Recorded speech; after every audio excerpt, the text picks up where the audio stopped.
Papaano ba nanalo sa hari, patay o hantak itong si Mark? Kinaaman siya mga abyan.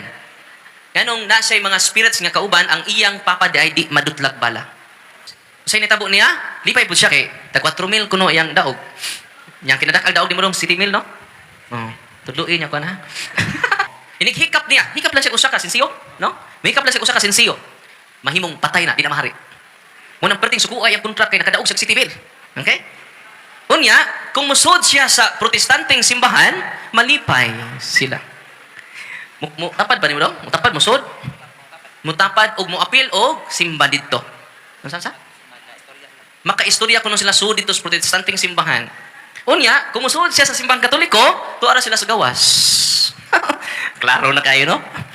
Pero pag exercise na sa iya, katong tulo ka abyan niya, nga mga buutan kuno hay, mga demonyo di ay. O karon wala mo uban niya, ano man, ihalad niya kinabuhi ni Kristo. Bakit kaya itong kaniyang mga abyan o mga demonyo ay basta-basta na lang makapasok sa protestanteng simbahan at hindi pumapasok sa katolikong simbahan?